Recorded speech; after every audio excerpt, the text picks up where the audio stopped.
Brilliant here. Welcome everybody, thank you for coming along. I'm Bryan Glick, I'm the Editor-in-Chief of Computer Weekly. I'm going to be your host for tonight's event on AI and journalism.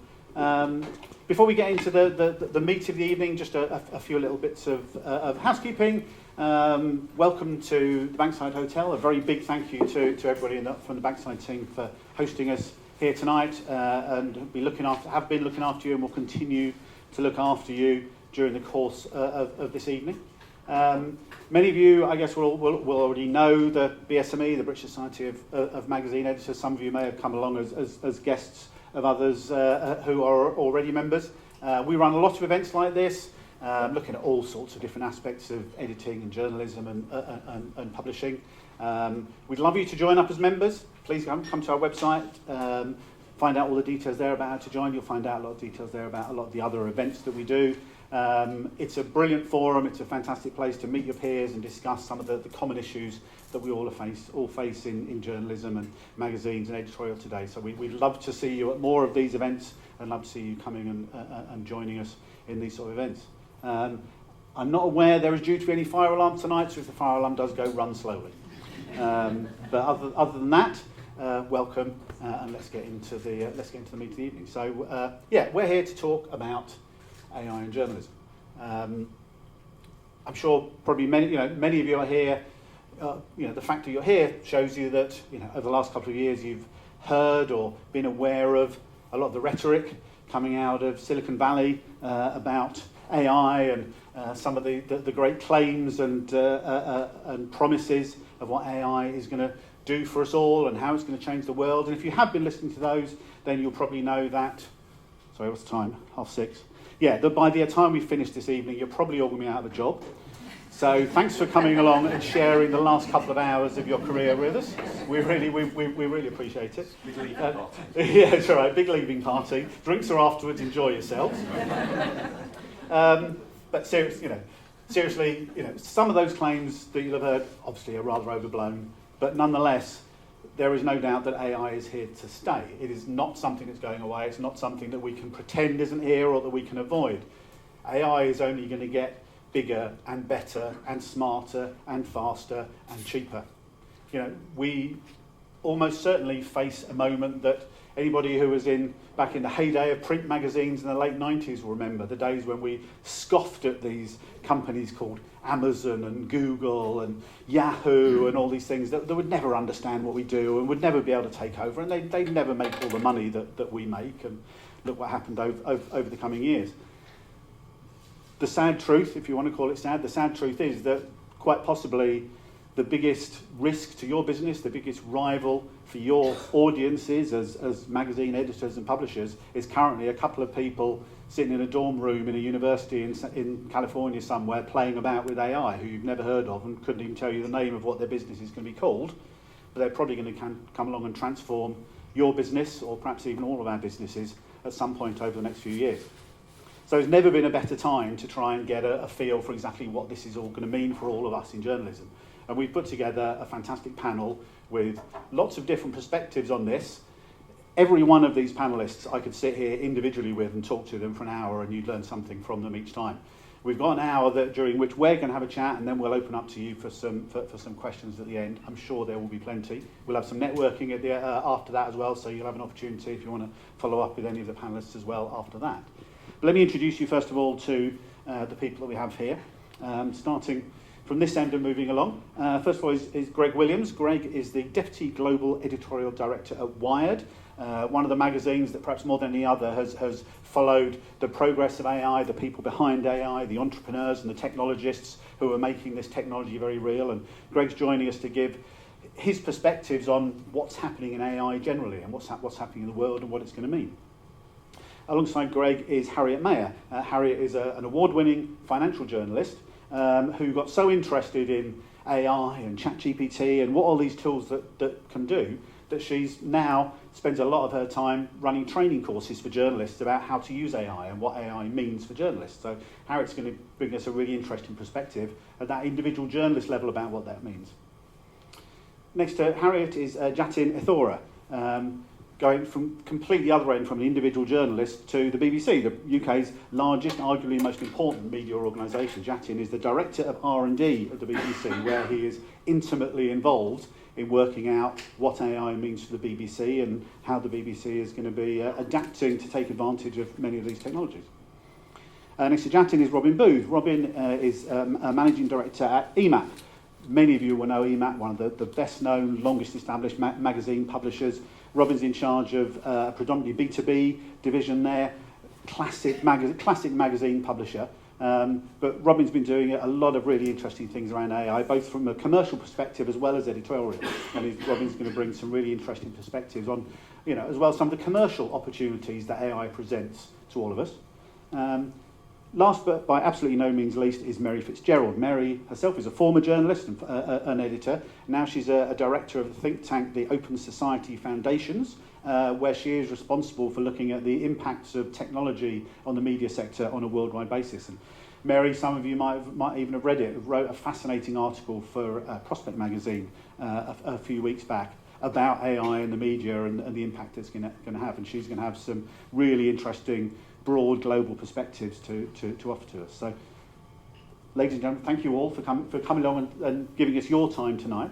What I'm going to do first is just give each of the panellists a chance to tell you a little bit from their perspectives, and then I'll start putting some more questions to them. So, to make it easier, I'm going to start from this end. So, Greg, you first of all.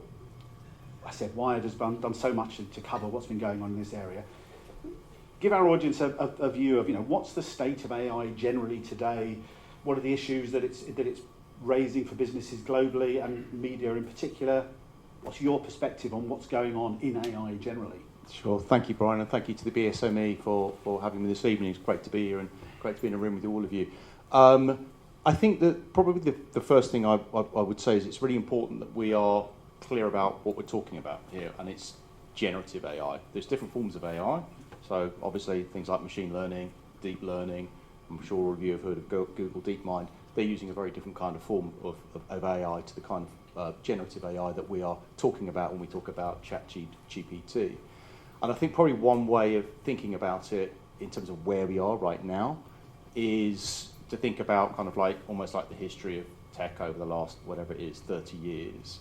So that kind of moved from mainframes to PCs to the internet to search, mobile, social, and I would sort of argue that we are probably in around 1995, and anyone tells you they know where this is going and how this is going to play out is probably not someone you should necessarily be sort of like investing in.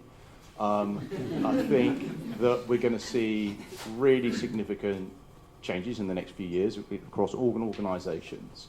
And I think in journalism we really, really do see that very, very clearly, because we can see immediately, like we did in 1995, I'm not sure we acted in the right way, but in 1995 I think all of us could look at the internet and say, okay, publishing is going to change because of this technology.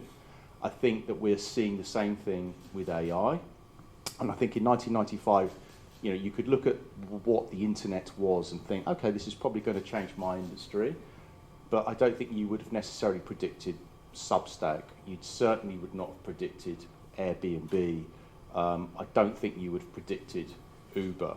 So I guess my perspective is we don't know where this is going. We also don't, frankly, and there are people who are far more technically, knowledgeable than I am, and I would recommend a blogger called Ed Zitron, who is very down on generative AI, because he feels that we don't know if this can scale. We don't actually know, and there are large technology companies that are massively leveraged. They have had massive amounts of, I know this is probably not what people sort of necessarily want to hear in terms of how it affects their job, but I do think that we also need to understand that in any technology kind of like moment, there are a lot of things that do not pan out, right? And a lot of people made predictions in 1995 about what the internet would be, and a lot of those things did not pan out. So I think that we are at a place where we don't really know.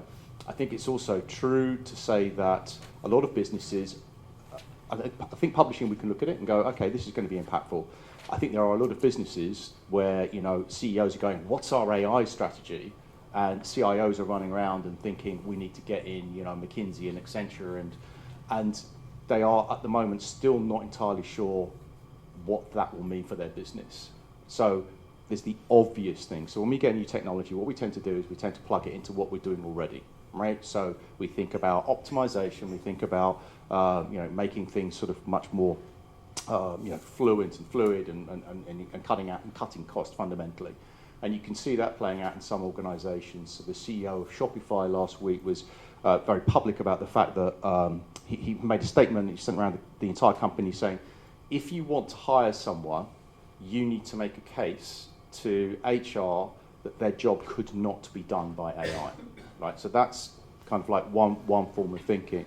But there are other kind of like areas I think that, and as I think that, the group will sort of like we'll dig into this.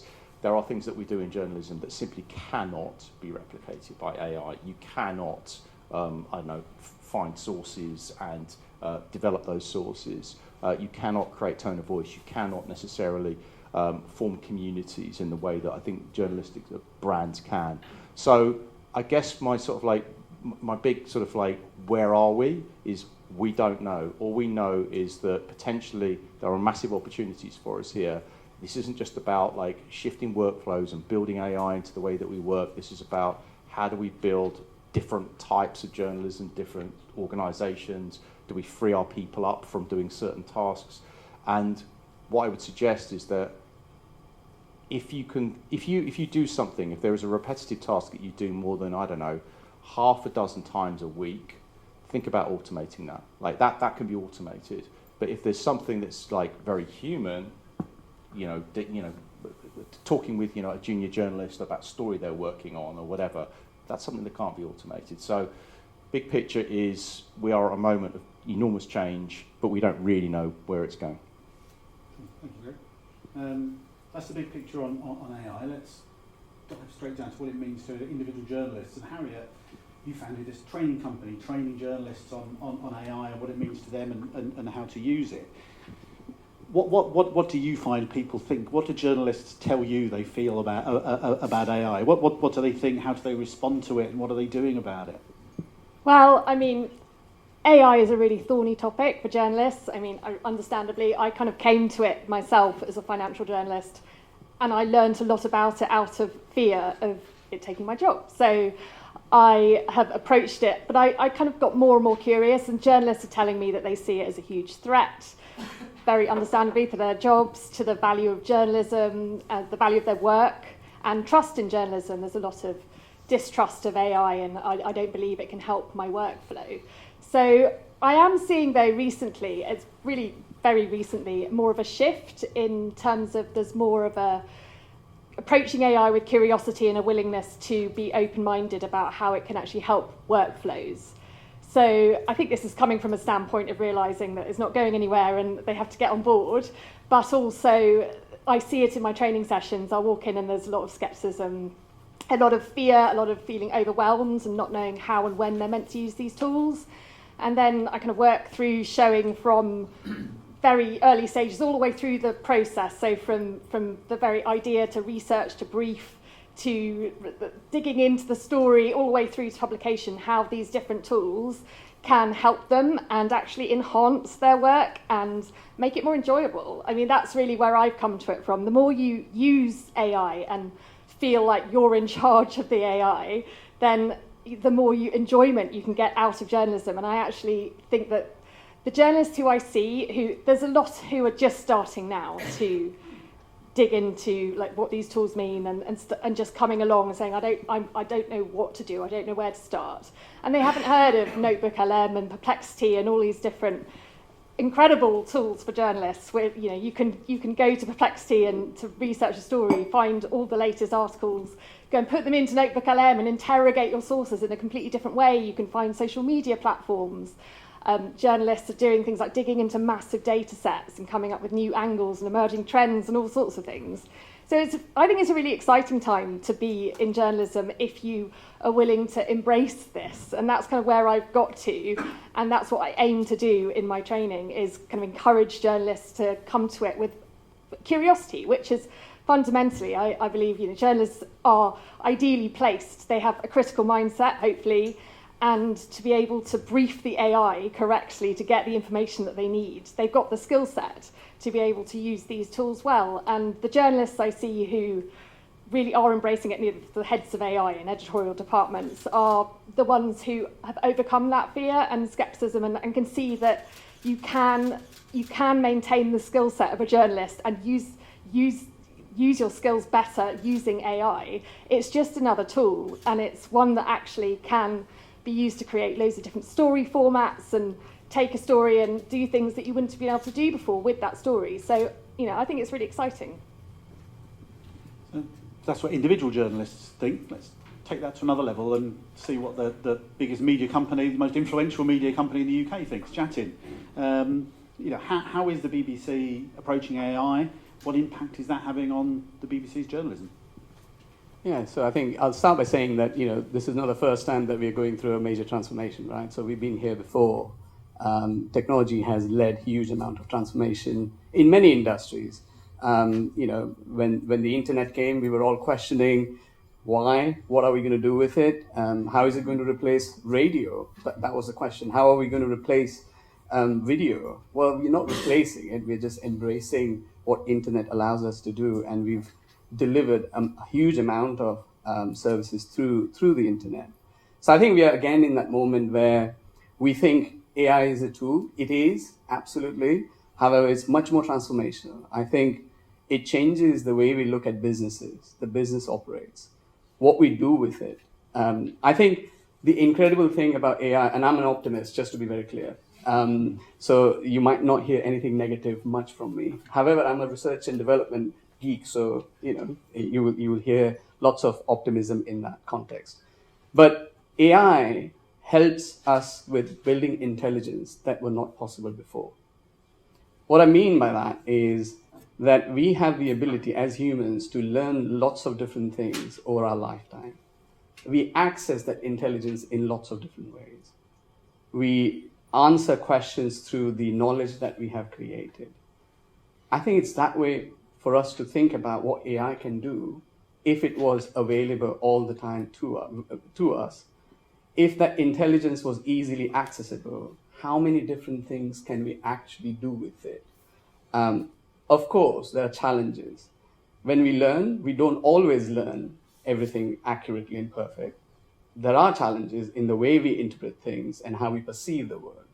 AI also is going through that phase at the moment. You will see a lot of intelligence being built around us through AI, and they all have those challenges. So I think from my point of view, I would say that the news and media industry particularly, we're looking at it as three hypotheses.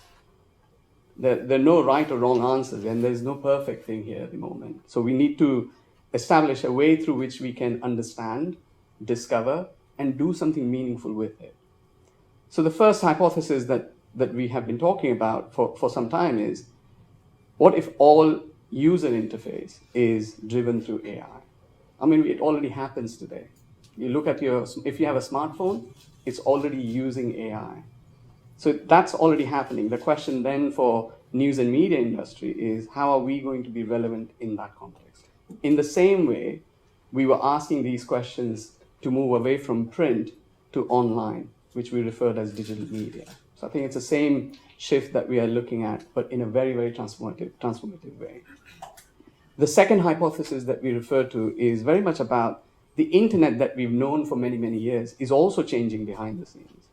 There will be a different backbone to the internet. More and more users and audiences are interested in verifiable, trusted sources of information. That's not available at the moment. And I think this AI capability allows us for that. And the internet is already doing that. We see that in the financial industry, where accuracy of financial transaction is audited and managed. So the same thing needs to happen with content. By the way, 80% of internet's traffic is video. So that's quite a lot of content and information available. Is it all verifiable? No, it's not. So I think the internet backbone is also changing at the moment. And the third hypothesis is that I think AI infrastructure, and I'll explain what infrastructure means in this context, will become a national critical infrastructure. AI infrastructure means all the compute, all the data and the information that we gather, and most importantly, the intelligence that's created through that. In the same way we protect countries and boundaries around those countries, we will need to protect the intelligence that we all create through the AI infrastructure. In the same way we protect energy grid and infrastructure that's critical for the country to operate, AI will become that infrastructure in the future. There are no perfect answers at the moment. These are the three hypotheses through which we hope that we can find answers, we can find new opportunities, and also create new jobs. I think most of us are having this question about whether this will replace our jobs or not. But we've been here before. Before the internet, we were questioning why should the internet exist and whether my job is going to be relevant in the future or not. I think it's the same thing. But the scale and pace is very, very different. And I think that's what we need to be more aware of. Okay, thanks, Jatin. Robin, you're a publisher. You look at the commercial perspective on magazine publishing and everything. You look at the commercial aspects of AI. There's lots of conversations about how do we fund journalism these days. Is AI potentially an opportunity for us to fund journalism in new ways as well as do journalism in new ways? I'd argue yes. So to put it out there, I get to decide costs and staffing levels. I am not considering this as an opportunity to reduce staffing levels. I think it's a way of operating differently. I'm conscious I'm being videoed. I don't find it super rewarding that my job is all about trying to reduce cost. I don't believe that's the way to rebuild and sustain media businesses. I think this has to be about finding opportunities for revenue and opportunity to engage audience. The answer to the structural problems our businesses face are not taking more cost out, finding more efficiency, finding more productivity. If I can find some, of course, I'll always look for it, but the answer doesn't lie there. To Greg's point, I agree we don't know where it's going. I worry that people will use that as an excuse to do nothing and wait and see where it goes. I think that would be a terrible mistake. We did that 25 years ago. I worked with Bryan on a massive print publication. This internet thing rocked up? No, never going to be a problem. That won't change our business. We had £18.5 million worth of recruitment revenue in 1 year on one print magazine. I think it was 14 months later, it was 250,000, 18 million walked out the door. And it walked out the door to a small man in a garage, back to Brian's point, with a fax machine who was an IT contractor, who just started thinking this fax is a bit ridiculous, maybe I can put contract jobs on a website. So I would really caution against doing nothing. I think that's a disaster. Yes, we don't know what's coming, but explore, experiment, learn, encourage your teams to do that. Put some guardrails around that. I don't think you want the Wild West, but I think you have to be brave to try and think what this might mean. For me, I think there are some AI battlegrounds emerging, and I've got three things I'm thinking about. It's the law of three, and I think this applies to all types of content producers, not just B2B. So for me, these are the ones that bother me, and I think there's opportunity, but I think there's also threat. How much of the value generated by good content will go to the publishers versus the AI developers? That feels existential. Where will audiences spend more time? On the AI platforms or on the publishers' platforms? And then, as AI will mediate content discovery, how can we as content producers ensure our brand remains visible and our brand remains trusted? I'm doing a lot of thinking about those things, because those to me feel like they're about the audience and they're about the content. That's why I've thought much more about how AI can change my interaction with my customers, instead of thinking about what can I do with it to drive productivity and efficiency internally. So we've really tried to focus on how AI can improve that customer experience. The thing I would like most is for me to disintermediate the platforms. If you look back 20 years ago, the damage done to our business was they disintermediated us. I'd love to get control back, and I'd love to become a destination site again where I'm not reliant on some form of mysterious technology product that I can't control or influence, deciding whether it wants to send me any traffic. So we've really tried to think about seeing whether we can use AI to improve our audience engagement And can I use it to directly generate new revenue? If I can, that will help me sustain good quality journalism for longer. Those revenues are a bit short in supply, that's for sure. I think one of our brands, Nursing Times, it's for professional nurses. We provide clinical and academic content, as well as general news and sort of workforce content. We think we were the first B2B brand in the UK to offer large language model search service. So we launched something called Ask Nursing Times. So instead of coming and reading content, clicking on articles, I was trying to push content out. Come and talk to Ask Nursing Times as though you were talking to ChatGPT, but a complete walled garden. So it will only answer the questions from trusted Nursing Times content. It is not using other sources of content. They get instant answers to their questions, and it inserts AI-generated related questions into the articles to encourage your customers, your audience, to go and try and explore more content. We all know they'll come and read one article, they bounce away again, and the pot of gold at the end of the rainbow is how do we get them to do more. We launched that in February last year. Since then, we've generated 200,000 AI-powered answers to our customers' questions on that one brand, and our subscriber engagement is increased by 6 percentage points. That is not a 6% increase in engagement. That is a 6 percentage point increase in engagement. So if our engagement was 0%, it is now 6%. Our second initiative was, can I make money out of it directly rather than just trying to drive engagement? And we've used it to create data products, new premium subscriptions.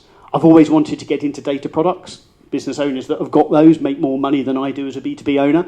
They were ferociously expensive, high risk, and I didn't have the appetite for that level of risk. It's now about 10% of the cost that it would have been, so you can get into that sector. We've used AI to acquire, structure, analyse, present, and regularly update publicly available data on the UK construction industry, on local government, and shortly to come on NHS data. That one has made £100,000 worth of premium subscriptions revenue for me on that one brand, and I launched that in September. That's big money. In my world, that matters, and that does make a difference. And then our third initiative has been we've used AI to assist in content creation. That's potentially the most contentious area. We've had some interesting discussions internally about the challenges of doing that and the wisdom of doing that. For me, I think as we enter this AI era, the value of what I call news update and announcement content will reduce. I'll talk potentially on the panel about what I call there is a tsunami of beige content coming, and I think that is a major problem. We're going to need to rise above that tsunami of beige content. We're going to need to find some high ground where there's proper value, and that value will be about trying to create content that those AI engines don't already have. And for me, facing an audience that could spend more time on the AI platforms, we don't like how much time they spend on Google. They could spend a great deal more time on those AI platforms.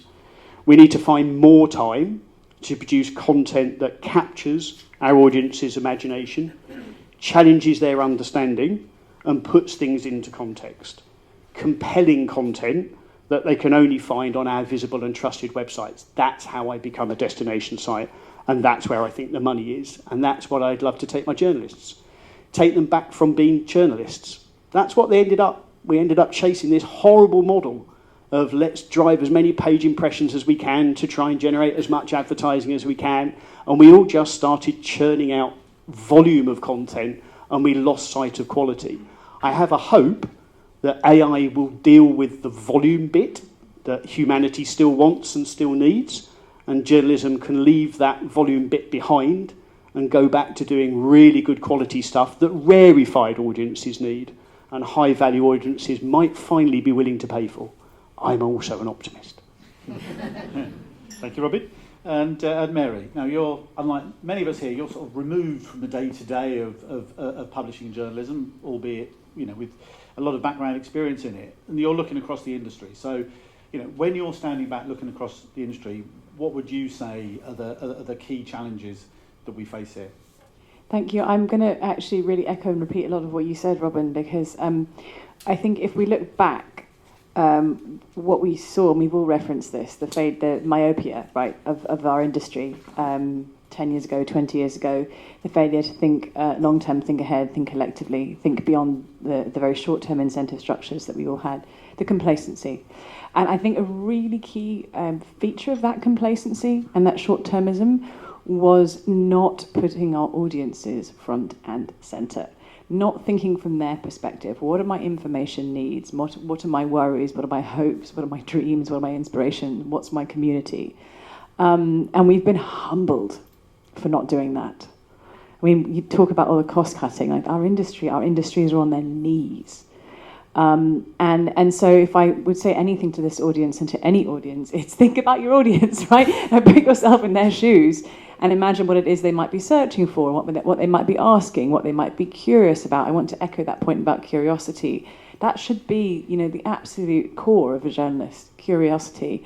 And you need to be curious about your audiences. So one really interesting insight from the research we've done is that there's a revolution going on, and there has been a revolution going on across the whole news cycle of basically information production, distribution, and consumption. Obviously, we know that production is being revolutionized in all the various ways that we've just talked about, how AI is revolutioning the production of journalism, how many other things are revolutioning the production of journalism as well. And the distribution we can talk about, right? The tech platforms came and revolutionized distribution. But this wave is going to revolutionize consumption. And interestingly, there's not that much money flowing to the consumption piece yet. There's still a lot in production, there's a lot in distribution.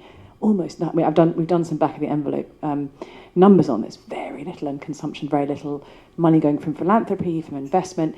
And what I would say is, I think it's really essential for us to think about as an industry, what can we do as that only humans can do? What services can we provide that only humans can provide? But the one thing I would say is throw all your assumptions out the window about what that really is.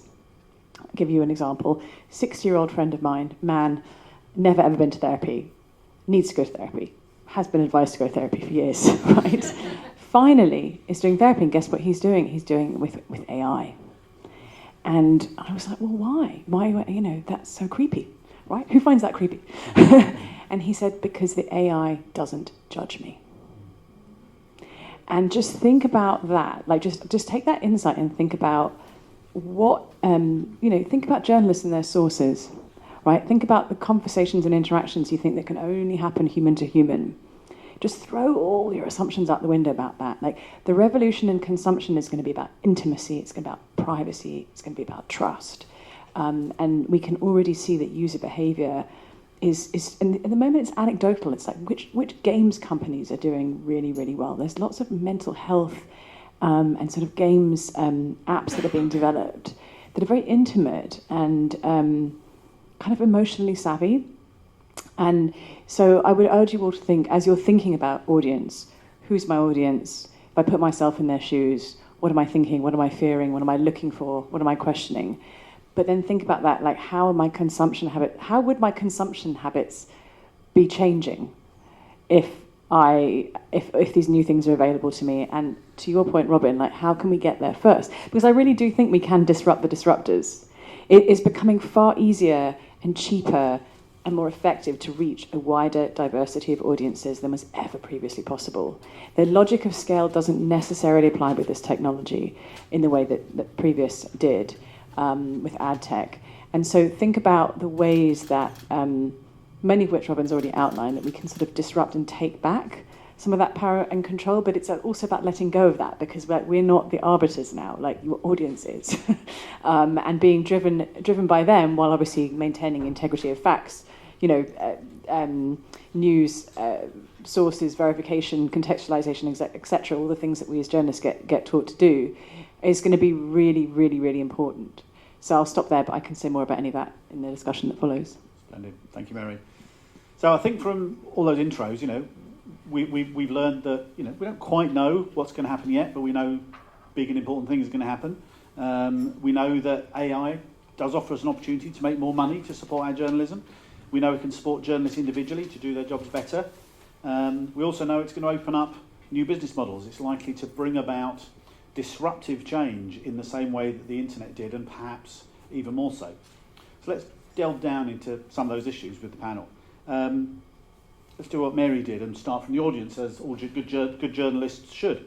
Robin raised the issue whether readers will use AI platforms more than media platforms. Look at the rise of Google AI overviews as an example. I'm sure all of you have seen the sort of results. I read something the other day that suggested some early analysis that people have done suggested that Google AI overviews reduces click-throughs to owners by about 30% at least, and it's still not been fully rolled out yet, and it's still not available on all keywords. May well even be more. That's going to be a big thing. Panel, how can we as journalists and editors and magazines and publishers, how can we preserve our audience relationships? Jatin, let me come to you first on this one. I think this is quite an important question because at the end of the day, we serve those audiences to make sure that they get accurate, factual information about whatever the topic is. I think we know that the world and the technology has actually changed the behavior quite significantly in how we all consume information. We no longer just read books or just have newspapers. We do access information from all sorts of different sources. So we do need to think about how they are going to be consumed. My view is, fundamentally, everything is going to be available on the internet, whether we like it or not. And if that's true, the new ecosystem, as I call it, is this AI ecosystem. And all of us will be directly or indirectly participating and consuming any and every service through this ecosystem. So the question is, how are we, the news and media industry, going to be relevant in that ecosystem? Today, the BBC expects all its audiences to come to its platform. Rightly so, because we are the trusted organization and we can verify factual and provide factual information on lots of different topics. But that's not true of AI at the moment. If you think about this summarization function, I don't know if many of you have seen how the news alerts are now summarized if you have an iPhone, an Apple ecosystem. Recently, our articles were summarized, which basically ended up saying wrong things.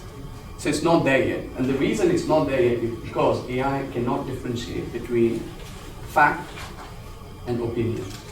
It just reads that as information, and then that translates into wrong information that's then made available to our users, thinking it's coming from BBC, but actually it's summarized by an AI agent.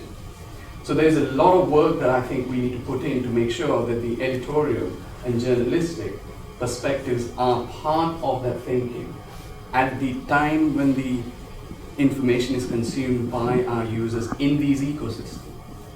Whether we like it or not, every technology will have AI. So the question is, how are we going to participate in it? There are many, many different models out there. Obviously, the BBC would want its audiences to come to their platform. But it is challenging. We see our numbers going down in terms of consumption and reach, particularly the younger audiences. We can't reach them because they're in different ecosystems. Gaming is a really good example. They use amazing nudging theory to help younger audiences consume all sorts of different things that we wouldn't expect them to. So there is an opportunity for the news and media industry, and particularly from a journalistic point of view, to teach these new ecosystems better things than it is being taught today. I will be a bit more Marxist and say own the means of production. So, and this is possible. And you gave some great examples there. I mean, there are plenty of open source models. It's not, the barriers to entry are just not what they were before. I was telling the panelists before this this discussion that there's a story I heard recently, and apparently there are lots of stories like this, about a very large US media conglomerate that no longer exists because it was completely wiped out by the internet, that was given the opportunity to acquire something very similar to Google AdWords and decided not to. That would have been, they said, oh, we're not in the advertising business. Just not thinking about, if the advertising business was disrupted, what it might mean for them. And there are horror stories like this littered all over the place. So I think, obviously, again, starting with the audience, centering what they're going to need, centering like how their experience might be better served by Craigslist than the classifieds. own those means of production. And that doesn't mean spend gazillions on tech necessarily. Some of this stuff is cheap, it's adaptable, you can share it, you can innovate it with others, you can scale it, you can sort of share back-end resources with other publishers, even publishers you compete with. But start owning this stuff, because then you get to determine and shape how the future of it looks. That's how you avoid the kind of capture that happened with...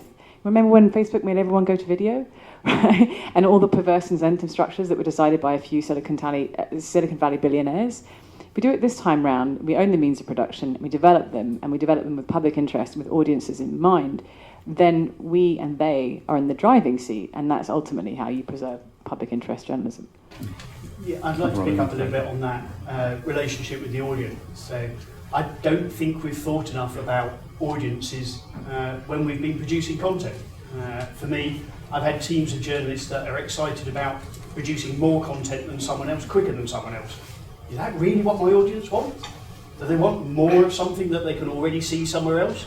Do they want it from you 60 seconds faster than they can get it from somewhere else? I can't see where the value is in that. So I think we're going to have to really up our game. And for me, I have this sort of, I like things in threes, so I've got a 3-letter acronym for you. I think to respond to the AI world, journalism will need to pep itself up. What do I mean by pep? So the P of pep stands for physical. I think we'll have to be more physically present. We need to be more on the ground.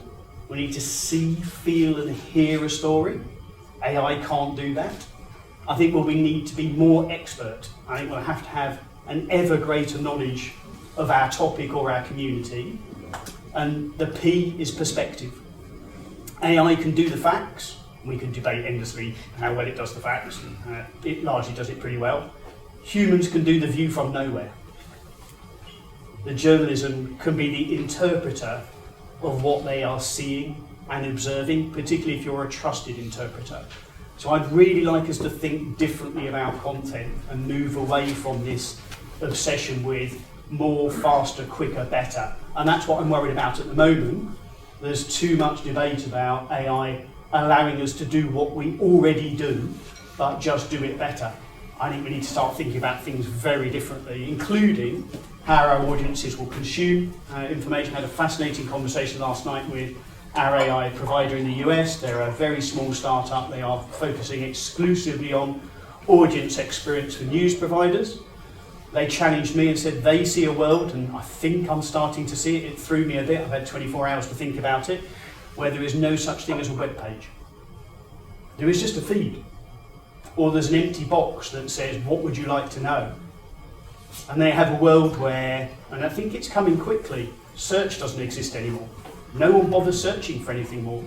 You create the agent, and the agent goes and does the searching for you. I think we've got to think about how significantly and rapidly both the type of content our audiences want could change and how our audiences will discover and interact with that content. I think we're thinking too much about our current business model being supercharged by AI. I think our models could change completely. Well, just as when we were chatting beforehand, you mentioned some fascinating numbers about search engines. Let me scare you with some numbers. Those. Yeah, you might have heard these numbers before, and this is where I think we have to think differently. So I've heard this a few times on the circuit where I've been doing a bit of speaking. I've heard it enough times now. It's either an AI lie that's permeated into a truth, or it's a truth. I suspect it's a truth.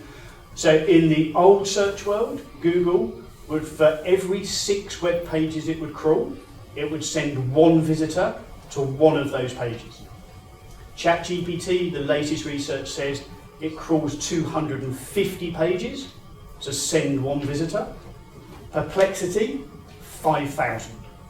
That's an existential threat to us if we don't rethink a direct relationship with our audience. We are going to need to wean ourselves off a reliance of platforms sending us our audience. Everybody wants a word on this one, I know. Greg, why don't you go? Yeah, sure, thanks. I think, look, I just agree with a lot of that. I think it's worth also remembering, and I know the models are improving, and every week we see new benchmarks and we see new releases, and it's kind of overwhelming just even following it, and some of them perform really well on certain metrics and not on others. But I think Professor Gary Marcus at NYU had a really good sort of like way of describing generative AI, which is basically that he describes it as a bullshit machine. And what he means by that is all it's looking at is probability, right? He's looking at the probability of what would the word that would follow that word, or what image is more likely to follow a particular sort of like set of prompts. And I think it's really important to remember that we have to prioritize as the first thing that we do is not falling into the trap that we did back with search and with social, where we kind of like fundamentally gave up a lot of our revenue models. Like, we have to prioritize revenue models. What are the revenue models that are going to allow us to thrive in this new era, whether it's subscriptions, whether it's memberships, whatever it is. I think that we have to think about this from the start. Secondly, I think what we didn't do, and we still haven't done, frankly, is take on those big tech platforms in ways that are meaningful. I mean, today there was an announcement about age verification. That is so long overdue, given the damage they've done to young people and, well, frankly, to sort of like the discourse that we have in our society these days. So I think that we have to really, all of us, have like industry-wide advocacy for attribution, for licensing and compensation, rather than just having these kind of like individual agreements which will allow, frankly, the wealthiest companies on the planet to pick us all off. Thirdly, we really do need to think about like really clear sort of like boundaries when it comes to content licensing, appropriate use, compensation, all those things. But I think fundamentally, for journalists in the room, what we need to be thinking about is, to echo what was said earlier on, this isn't just about optimization or about ensuring the workflow is a bit, is improved. Although all those things are very important, and we all should be doing those, and we should be training our journalists. But this is fundamentally about rethinking a lot of our business models and strategic differentiation. Like, how can we build direct relationships with the audience who is passionate about what we do and what we do well? And Harriet, obviously, your thoughts on this, on audience relationships, but also, I'd be interested if you're able to sort of evolve into, what we need to do to preserve the value of our skills as journalists as well, as part of that.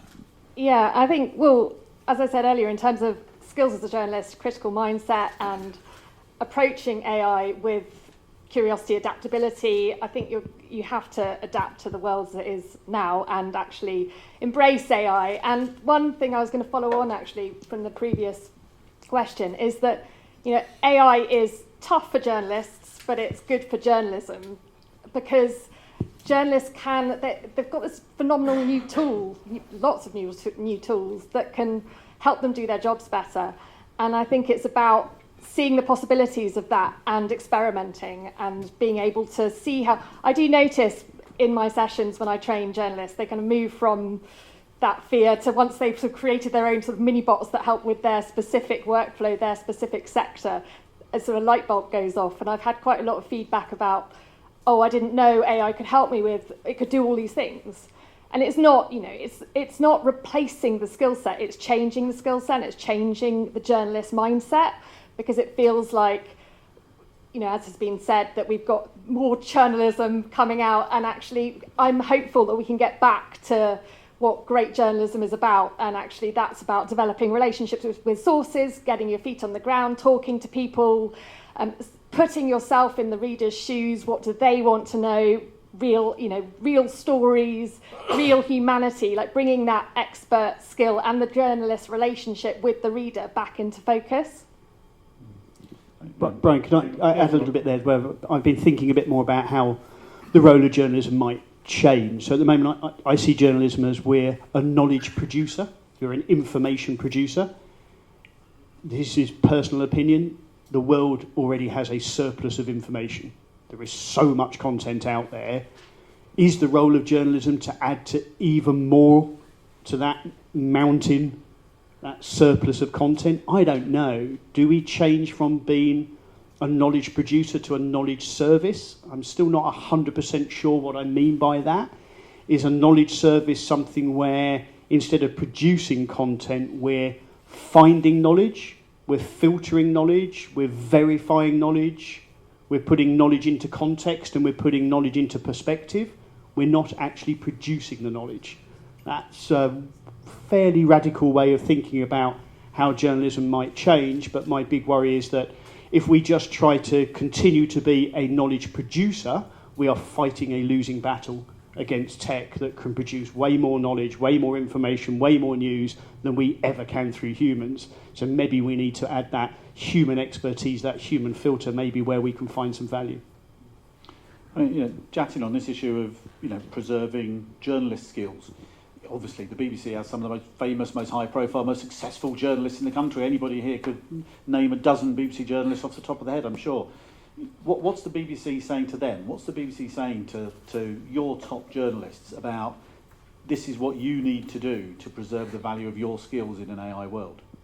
Yeah, I think that's quite an important discussion at the moment at BBC. I think with all technology, the first response that the BBC is taking is a responsible use of technology.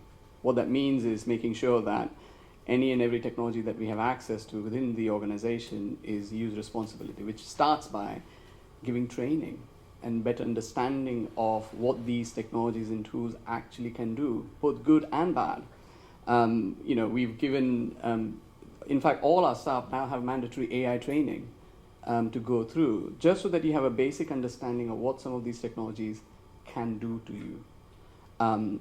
It can infer a lot more than you think from the conversation that you have with this tool. So if a journalist was randomly using a tool that was available on the internet without any compliance or anything like that, you're giving away a huge amount of information that you don't know how it's going to be used. So I think from that point of view, we're taking a responsible approach, making sure that each and every staff member have a mandatory training about AI. And then on top of that, we're working with journalists to better understand how it can help them do their jobs better. So one of the areas that we've been focusing on, and again, this is why BBC Research and Development Department exists, for public good. We invent and innovate technologies for society and public good. Not many organizations have these kind of departments. So we take it quite seriously that some of these capabilities that we develop, we want to make sure that it preserves the essence and the principles of the organization. So we are working with journalists to make sure that, for example, we want to, if a journalist wants to write a new headline for an article, that we have a capability now, which is our own specialized LLM, as we call it, to write a headline based on BBC tone. Generalized ChatGPT or any other capability won't be able to do that for you because it doesn't yet understand enough of BBC and BBC's tone. We have access to millions of hours of audio, video, and many different things. So we have trained our own LLM to be able to help our journalists so that they don't have to use some of those commercial tools that are available that could actually take quite a lot of intelligence away from them. And I think apart from that, I think the other thing is translation, subtitling. These are basic things that I think we expect any of the audio video capabilities that we consume on our phones or on the internet to have them. So we're making it easier for our journalists to be able to translate articles into different languages. We provide, across the globe in different journalism through lots of different languages. We want to produce ones and make it available in different languages. But again, we want to do it in a responsible way. We don't want to use the commercial AI capabilities that could potentially distort what we're trying to say. So we have invested in our own capabilities, which we are hoping that we can make it available to the news and media industry in the way that the research and development within the BBC happens all the time. I have a list of about 8 questions here that I will try and get through in the hour. I've got through 3 of them so far. Any of you going home tonight? Have you got any plans to leave tonight? No. As you can tell, there is so much we can talk about here, and I'm sure lots of you have got lots of questions to ask as well. We're getting close to that time. What I want to ask the panel to do is just to, take what we learned, take what we've got here, and try and each of you in turn narrow this down to one thing that you would suggest to anybody in the audience to go away and do as a result of today because of this. What if there was one thing you would suggest to the audience that they should do that's going to help prepare them for this future in AI and journalism? What would that be? And seeing as I went to Greg first this time, Mary, I'm afraid I'm going to come to you first and I'm going to say something strange and potentially unhelpful, but I think the rest of the panel will actually do some of it. I think I'm going to cover some of the more helpful bases here.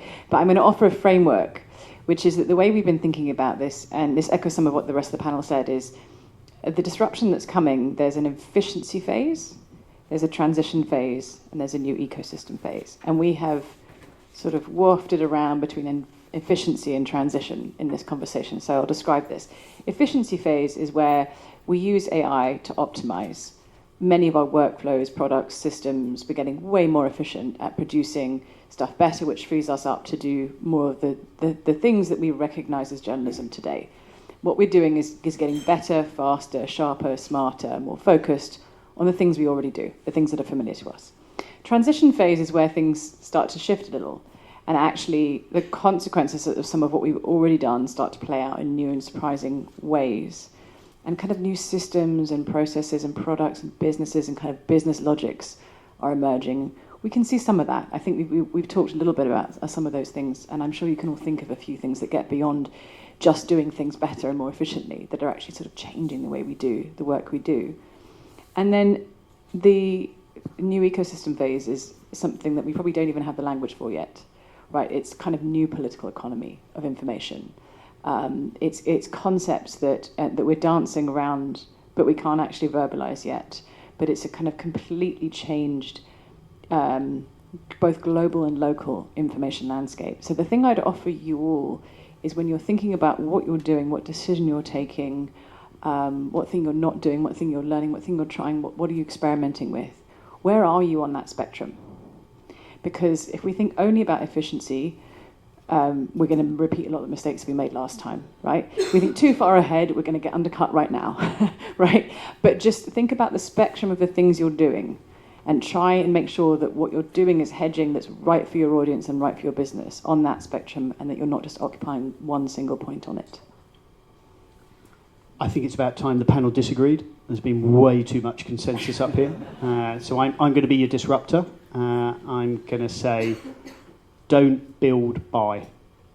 So I'm not the BBC. I'm a medium-sized B2B publisher, 450 staff. Can I build this stuff? Can I heck? I can't even build a half-decent bog-standard website from 5 years ago, let alone assume I've got the technology to understand large language models. I just haven't. But don't go big tech. I have an inbuilt fear of big tech. Google do no evil. Seriously? What did Google do to our business? Pretty evil stuff. They may not have intended to do it, but it trashed our industry. So I have a fear of big tech. I like small startups. There's a risk there. They might go bust. So you might have bought in some technology that doesn't get sustained. But man, they can move quickly. They're agile. You don't need to be the expert. Find the expert and understand how to work with the expert. Yeah, by the way, BBC is not a big organization, particularly the research and development department. We don't build everything. The point here is we exist for the industry, and we invent technologies and capabilities for public good. I mean, yes, startups are great, but they can disappear any moment, and then you are then stuck with the legacy to deal with. And at the same time, I agree that big tech, yeah, I mean, look, whether we like it or not, they are inventing and they are moving really, really fast. And hence, public service-oriented research and development and innovation is fundamental for the news and media industry. And that's why we exist. What I would offer, though, is I think we've been here, we've been through many transitions before. Technologies have come and gone, and we've embraced them. This one is different. This is not just technology, this is behavioral shift. A massive behavioral shift in the way we create, consume, and understand content. I think that's fundamental. I would suggest invest in developing an understanding of what those three things really mean and what is your role in facilitating the job, the role that you play and the information that you provide. I do agree that, for many years we have been a knowledge creator. we have huge amount of intelligence now available to us. What are we going to do with it? Those are the questions that I think we should be answering. And that's where the opportunity for really good journalism is. And also, new formats. We are forgetting the fact that it's no longer just one way of communicating to our audiences. They expect us to create content that can be consumed in different ways. We all do this on a daily basis. If we look at weather on a phone in the morning, and then we look at train timings while we're walking towards the station. So we all do that. And all of that needs to be available in the way that suits the audiences. And that's true for any information that we create for our audiences. They expect that information to be available to them in the way that they expect. So I think that's what we need to understand. And I think there's a massive creative opportunity for journalism to think beyond what we've been doing and how we preserve and be more relevant in this new ecosystem. I think that terminology is super, super important in all of this. This is not just a technology. This is a new ecosystem that's going to drive a fundamental shift and is already changing the way we behave. Yeah, I would say that the main thing, so for the teams that I'm training, some of them have ChatGPT Enterprise, or they've built their own LLMs, but what I'm seeing is confusion. So my main point would be, please, if you're an editor, if you're thinking about AI and you don't know, be open with your team, talk to them. Journalists want to know how and when they are meant to use AI responsibly and how to get confident with these tools. And so, if you haven't, experiment. And I just feel like once you start experimenting, like Jatin said, you start to see yourself how the future of media will evolve, because you can see how tools like Perplexity work, the follow-on questions and the way they dig into stories and the way they become kind of knowledge bases. It's a different form of connecting with news. And I think that once journalists can get confident and editors kind of inspire that confidence, and the teams that I've trained where the editors, the editorial directors are like, right, we want to embrace this technology, you need to get on board. Those are the journalists that are more feeling more secure and therefore more productive and better at their jobs. I think the first piece of advice I would give is just competitive differentiation. Do things differently from other people, offer something that is unique, and ensure that your audience loves what you're doing, whether that's investigative work or whether that's service, whatever it might be. Just that having that difference, that uniqueness that's compelling for your audience. I think something like I wrote down the phrase collective action, and what I mean by that is having very, very clear policies within the newsroom about exactly what using AI in the newsroom looks like. And everyone must agree on that. I'd also apply that phrase to the industry as a whole. I think that we need to be incredibly robust, to Robin's point about what Google did to publishing, what Facebook and Meta do to publishing. They don't care about the information ecosystem. As journalists, we care about the information ecosystem. We care about truth. We care about the values that each of us brings to work every day in terms of the kind of thing that we the kind of vision we have for ensuring that storytelling is robust and truthful and has veracity. I think develop those skills. We talked about curiosity. Journalists are always curious. Develop those skills. Think about basically having your own kind of like personal chief of staff, particularly with new kind of forms of agentic AI, which are great and can solve much more complex tasks than just searching for whatever recipes with what you've got in the fridge. And finally, I'd say on a the big thing is to learn from the mistakes of the past. We handed over our audience to companies in Silicon Valley around 2000, 2005. We literally handed them over. We didn't have the data. We didn't know how to actually have a direct relationship with that audience. I would say develop those really strong ties with your audience. However you're doing that, whether it's your newsletter strategy, own that data. Today, data is everything in publishing, and if you own the data, if you know who your audience is, you can build relationships and you can continue delivering them what they want because you can speak to them directly. So that would be my final point, Bryan. Thank you very much to everybody. I want to throw it open to you, to questions. If you can't think of a question, go to ChatGPT, type in, what should I ask Greg Williams from Wired, and let's see what comes out. But I want to give you an opportunity to put some of your questions. I certainly hope, I'd be amazed if there aren't any. It's always hard for the first person to put their hand up and say let it be me. One over there, marvellous. I'm going to bring the microphone, please wait for the microphone to come. You've got another one. If you could also introduce yourself and where you're from. Juliet Ricks, I'm a freelance journalist. I edit a magazine, but I also write other things.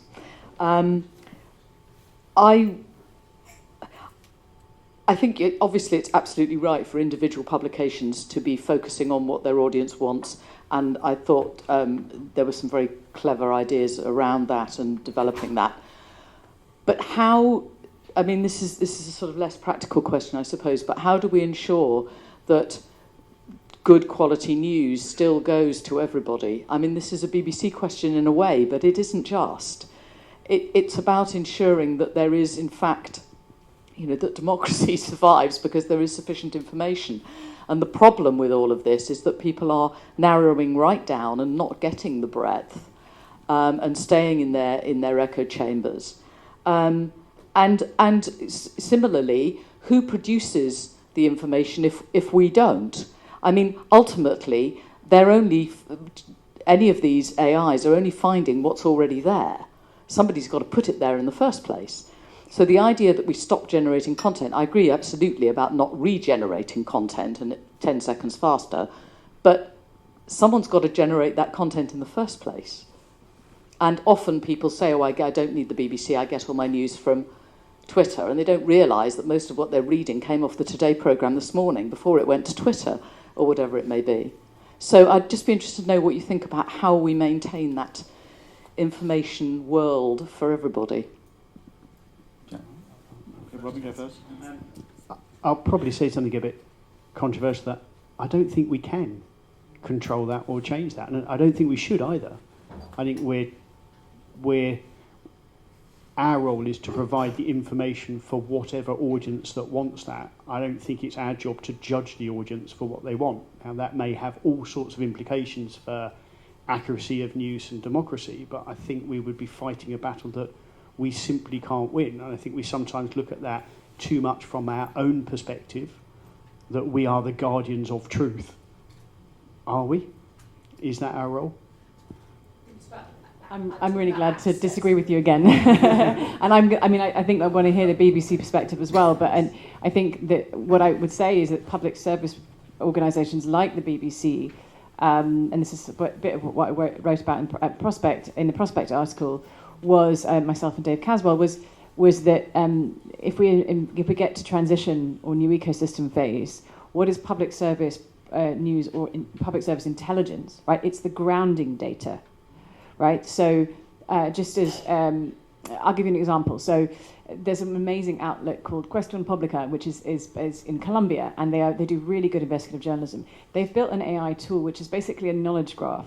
So they whip up relevant news that's sort of within the news cycle every day based on the grounding data, which is their own deep investigative reporting, right? So they're able to produce something in 15, 20 minutes, which when a human journalist checks, which is all based on deep investigative reporting they've done on the politics and politicians in Colombia for many years.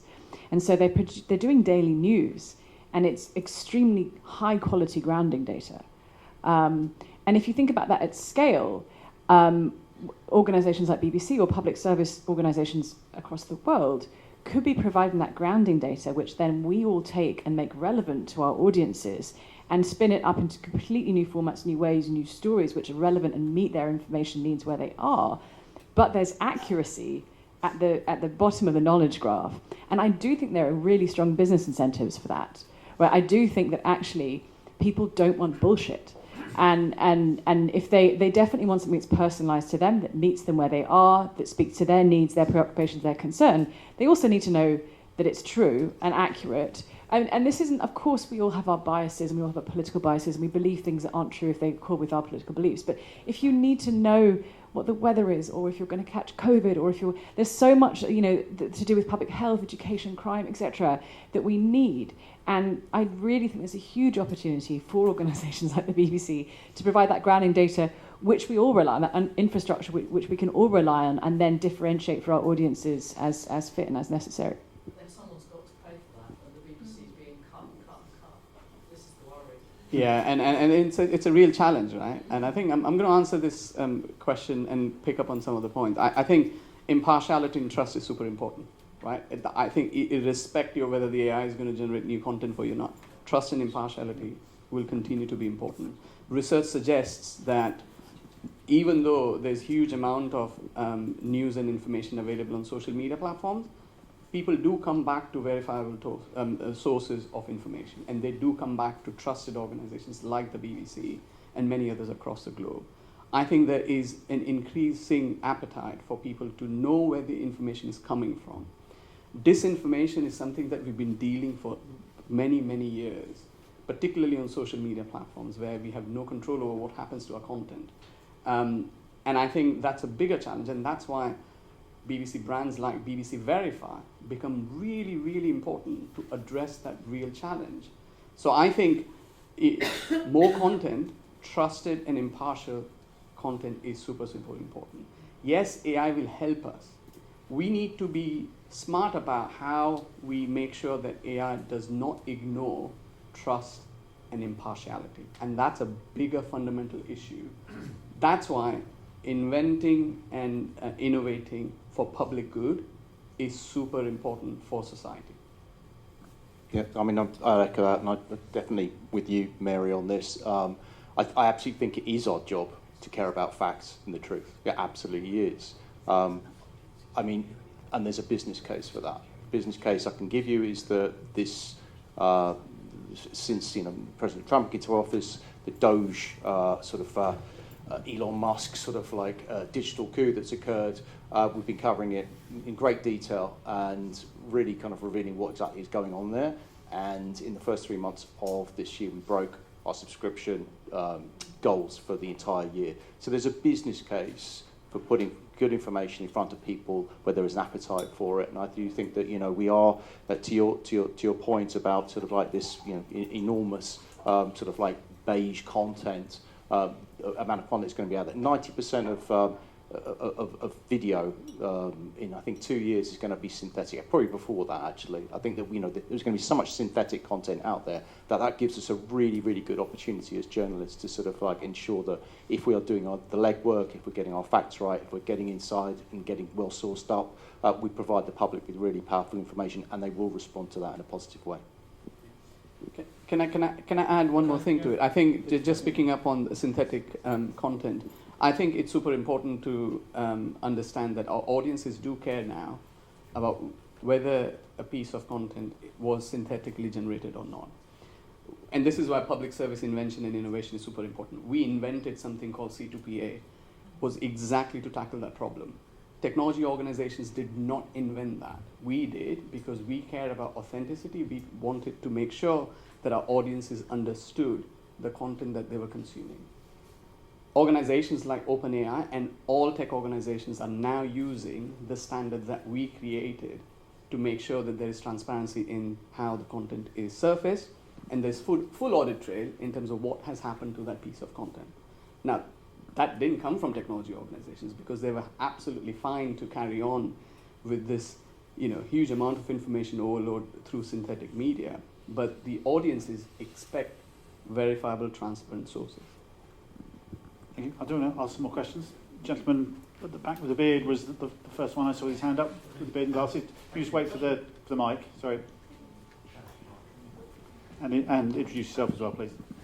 Hi, Tim from Bauer Media. It's actually following up on that, because you mentioned right at the start about, I think in financial information, it's sort of almost audited.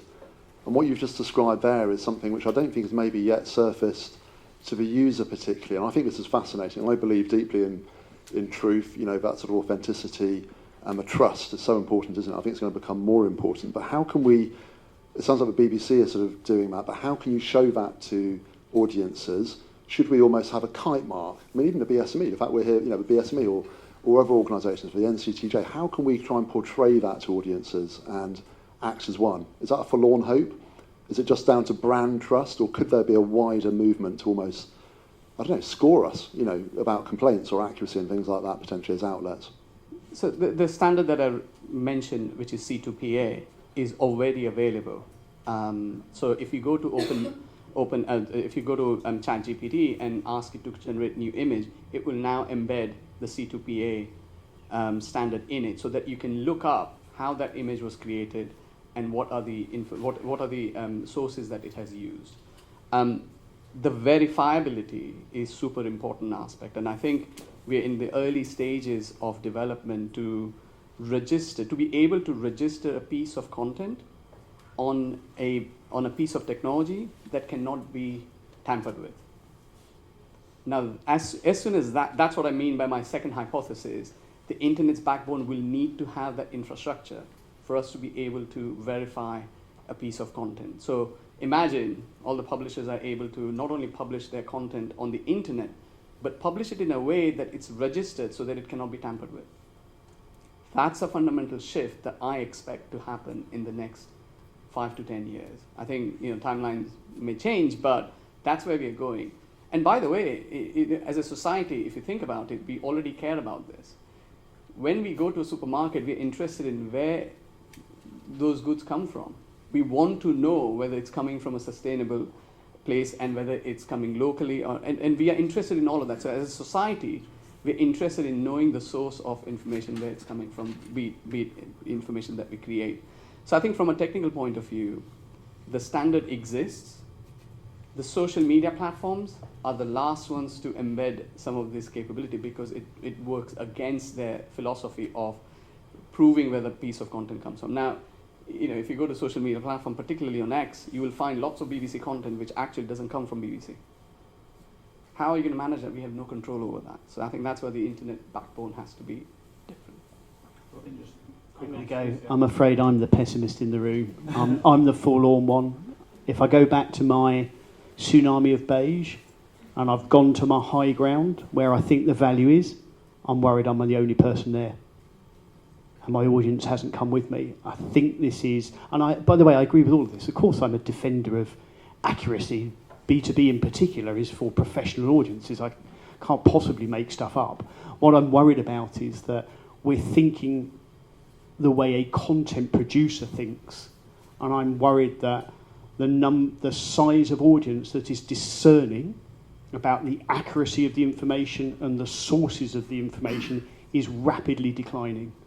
I agree it becomes more important we stick to those principles, but I have this horrible fear that society is moving away from us, and as long as the information tells them what they wanted to know or agrees with their opinion, they won't challenge the accuracy of it.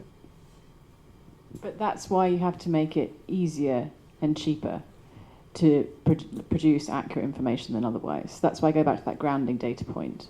Right, there has to be kind of market level intervention. This is why you can only do it with public service remit and to your point, a lot more money.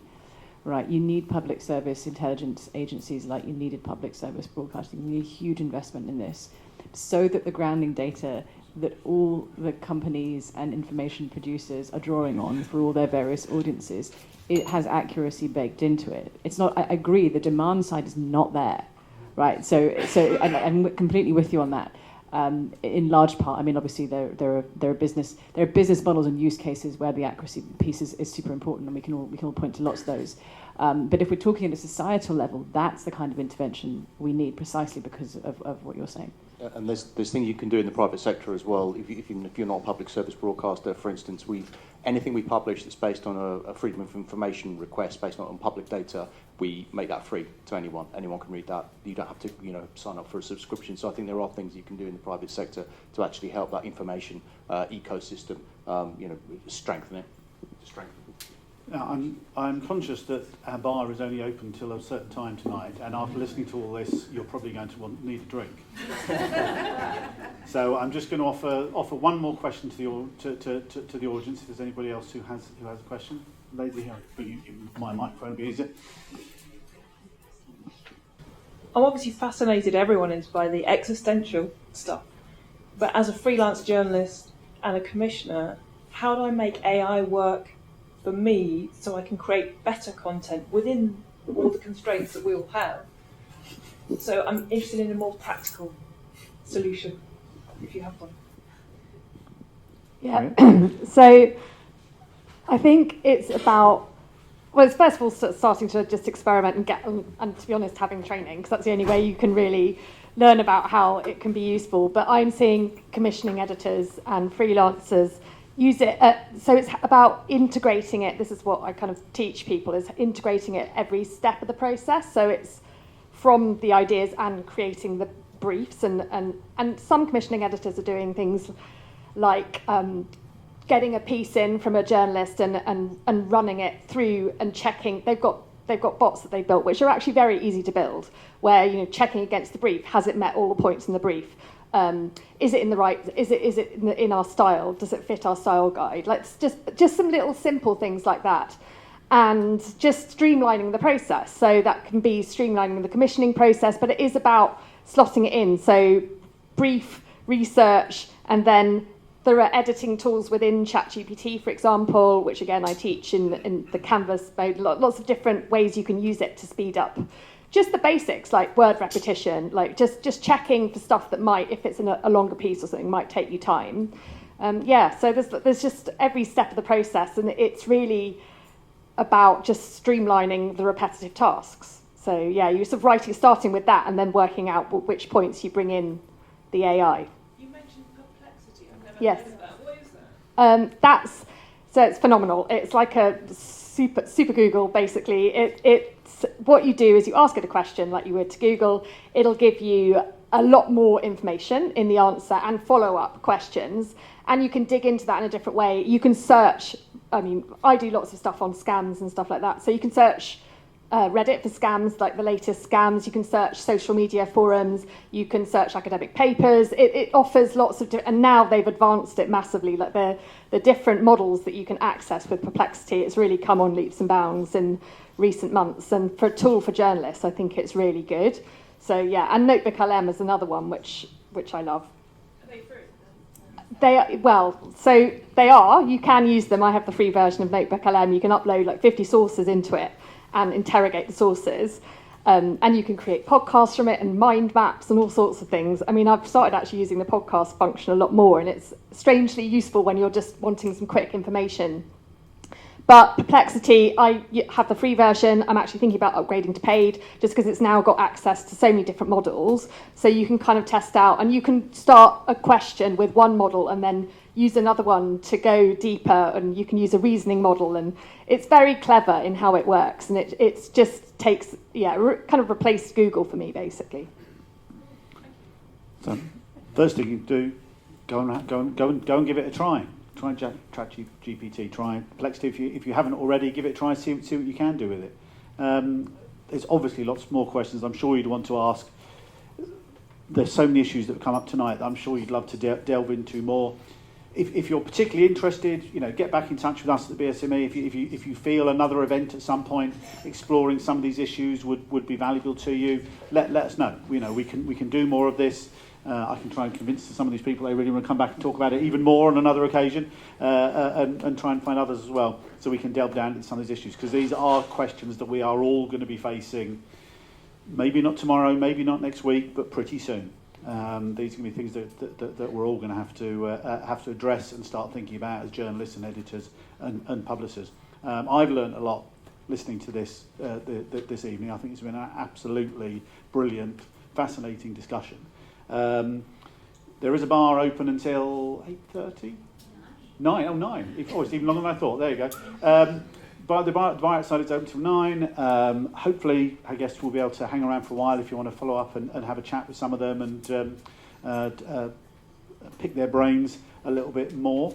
But I just want to conclude with a huge thank you to all our panellists, to Greg Williams, to Harriet Meyer, to Jatin Aythora, to Robin Booth, and to Mary Fitzgerald. And thank you to all of you for your questions. Thank you for coming along. And if you can show your thanks to our panellists as well, that'd be very much appreciated.